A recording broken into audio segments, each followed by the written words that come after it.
So YouTube's a great resource that you can use in the classroom with a lot of potential for instructional material. Now, there are also definitely concerns regarding YouTube because it is a social media platform. However, I'll cover that in a different video. So why YouTube? First, it has unlimited resource. Literally almost anything you can find is going to be on there. You can also curate your own resources. For example, that means that you can create a playlist with videos that you can add sequentially in the way that you want your students to be able to watch it.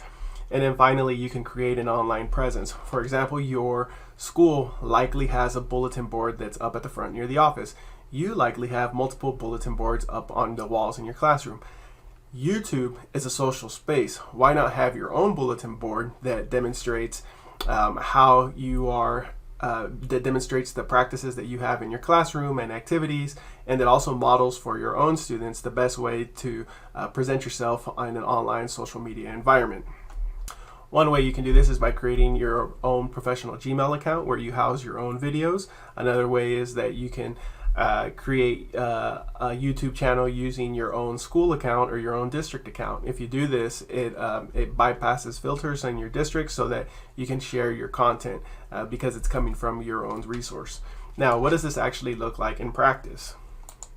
So this is my YouTube channel. Now, I did recently change it and update a lot of pieces to it, but before that it was literally just a collection of videos where I could put my own site, my own social media spaces or links, and then you can add like your own intro video. These are different videos that I make that show you how to use different technology tools.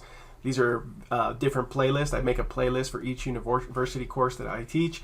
And then this is a podcast where I interview local educators so they could kind of just share their best practices. Now, this is a playlist that I just made right now for fun, and it shows kind of how I've used videos in different parts of my career. When I was teaching 7th and 8th grade, I would make a weekly recap, really short and brief, where I would give kids shout outs. You can also make your videos unlisted, so nobody can actually watch the videos unless they have the link. When I was doing home tutoring with kids, I would have them we would call them episodes of Who's Wrong and Who's Right, and then the kids would work on problems, and then in class, kids would have to determine who did it correctly and who did it incorrectly. Sometimes I would make my own videos solving problems on the whiteboard. Students tended to like this more than, say, something like Khan Academy, because they could watch me up there doing the problems, and then here and there they would also roast me and say, hey, isn't that the shirt you wore last week and stuff. So it just made it more personal. Next, you could actually have your kids making their own tutorials. Here I had 9th grade students making them in English and Spanish and in Arabic. This is a video that I made with my 3rd grade PLC, introducing coding for the week. Then I also kept like a playlist that had just dance music videos, where when it was a rainy day or we couldn't go out to PE, we would be able to dance in class.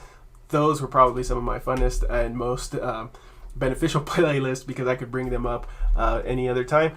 And then finally, I would also find resources that I can use in my class and then allow the kids to watch. So for example, World's Cutest Frog Makes a Weird Sound. We were doing this activity where kids would compare and contrast frog calls, and then it had all these different types of frog calls on a YouTube playlist that the kids could go through on their own. So YouTube for me has been really awesome. If you want to check out how to make your own channel or how to make your own playlist, you can check out the links in the description box, and it has everything that you need to get started.